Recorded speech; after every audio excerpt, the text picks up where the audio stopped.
Dragon பழம் இது cactus வகை பழங்கள் குடும்பத்தில் சேர்ந்தது.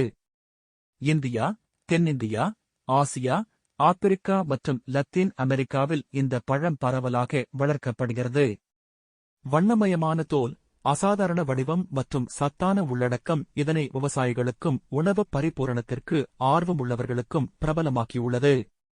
டிராகன் பொதுவாக 3 முக்கிய வகைகளில் வருகிறது. ஹைலோசேரியஸ் அண்டேட்டஸ் வகை வெள்ளை உள்ளடக்கம் கொண்ட சிவப்பு தோலை கொண்டது. ஹைலோசேரியஸ் கோஸ்டெரிசென்சிஸ் வகை சிவப்பு உள்ளடக்கம் மற்றும் சிவப்பு தோலை கொண்டது. ஹைலோசேரியஸ் மெகலாந்தஸ் வகை மஞ்சள் தோல் மற்றும் வெள்ளை உள்ளடக்கத்துடன் வருகிறது. தோல் வலிமையானது, ஆனால் உள்ளடக்கம் மென்மையானது மற்றும் சிறிய கருப்பு விதைகள் கொண்ட இனிப்பானது. இதில் நீர் நிறைந்துள்ளது. சர்க்கரை, வைட்டமின் சி, கால்சியம், இரும்பு போன்ற சத்துக்கள் நிறைந்துள்ளன. டிராகன் சூரிய ஒளி நிறைந்த சூடான இடங்களில் சிறந்த வளர்ச்சி காணும் பழமாகும். இதற்கான நிலம் நன்கு வடிகட்டப்பட்ட கல் கலந்த நிலம் சிறந்தது. pH அளவு 6 முதல் 7 வரை இருக்க வேண்டும். பயிரிடும்போது நிலத்தை முதலில் சுத்தமாக்கி உரம் மற்றும் நீர் மேலாண்மையை கவனிக்க வேண்டும். பயிர்ச்செய்தல் விதைகள் அல்லது கிளை நசுக்குதல் முறையில் செய்யலாம். கிளை நசுக்குதல் முறையில் பாசனம் சரியாக பராமரிக்கப்பட வேண்டும். விதைகள் சில நாட்களுக்கு பாத்திரங்களில் வைத்து வேர்கள் வளர்க்கப்படும், பின்னர் நிலத்தில் மாற்றம் செய்யப்படும்.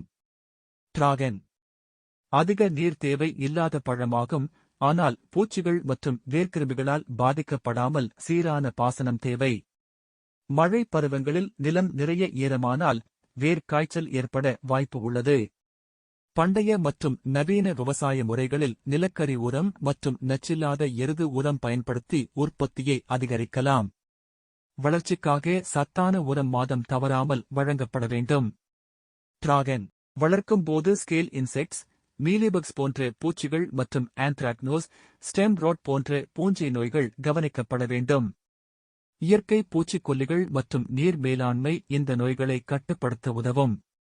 விவசாயிகள் செடிகளை வெட்டும்போது 3 ஆண்டுகளுக்குப் பிறகு முதல் பழங்கள் தரக்கூடும். பழங்கள் முழுமையாக சிவந்ததும் சில நாளில் அறுவடை செய்ய வேண்டும். குளிர்ந்த நிலையிலும் பச்சை நிலையில் அறுவடை செய்தால் சத்து குறையும். பழங்கள் நேரடியாக உணவில் பயன்படுத்தப்படுவதோடு ஜூஸ், ஐஸ்கிரீம், ஜெல்லி, சாலட் போன்ற தயாரிப்புகளில் பயன்படுத்தப்படுகின்றன. இனிப்பு, நார்ச்சத்து நிறைந்த உள்ளடக்கம் உடல் ஆரோக்கியத்திற்கு மிகவும் பயனுள்ளது. உடல் நன்மை, நோய் எதிர்ப்பு சக்தி, உடல் நீர் சத்து பராமரிப்பு ஆகியவை டிராகன் வழங்கும் நன்மைகளில் சில. டிராகன் செடிகள் அதிகளவில் நிலத்தில் நிலைத்து நிலத்தை காய்ச்சாமல் பராமரிக்கும் சிறந்த செடிகள். குறைந்த நீர் தேவையும் சிறிய பரப்பளவில் அதிக விளைச்சலையும் தரும் வசதி உள்ளது. இதனால் விவசாயிகள் குறைந்த முதலீட்டில் அதிக வருமானம் பெற முடியும். உலக சந்தையில் அதிக மதிப்புள்ள பழமாக டிராகன் இன்று பரவலாக மதிப்பிடப்படுகிறது. தமிழ்நாட்டில் நவீன பண்ணைகள் மூலம் வளர்த்தால் குறைந்த காலத்தில் அதிக வருமானம் ஏற்படும். முடிவாக டிராகன் என்பது சிறந்த வருமானம் தரும், குறைந்த நீர் தேவை கொண்ட, சத்தான, இனிப்பான மற்றும் உலகளாவிய சந்தையில் விரும்பத்தக்க பழமாகும். இதனை வளர்ப்பது விவசாயிகளுக்கு நன்மைகளையும் பசுமை நிலங்களை பாதுகாப்பதற்கும் உதவுகிறது. நீர் மேலாண்மை, நில பாதுகாப்பு மற்றும் பாசன முறைகள் போன்றவை காலப்போக்கிலும் பயனுள்ளதாகும்.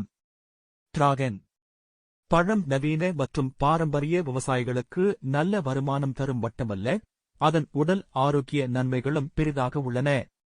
இதனை சத்தான உணவுகளாக பயன்படுத்தி ஆரோக்கியமான வாழ்க்கையை வாழ முடியும். நன்மை தரும் பழங்கள் வளர்க்கும் முறைகள் மற்றும் நீர் மேலாண்மை நுட்பங்கள் நில வளத்தை பாதுகாத்து விவசாய வளர்ச்சியை உறுதி செய்கின்றன. இதனால் டிராகன் வளர்ப்பது விவசாயிகளுக்கும் சந்தை நன்மைகளுக்கும் முக்கிய வாய்ப்பாகிறது.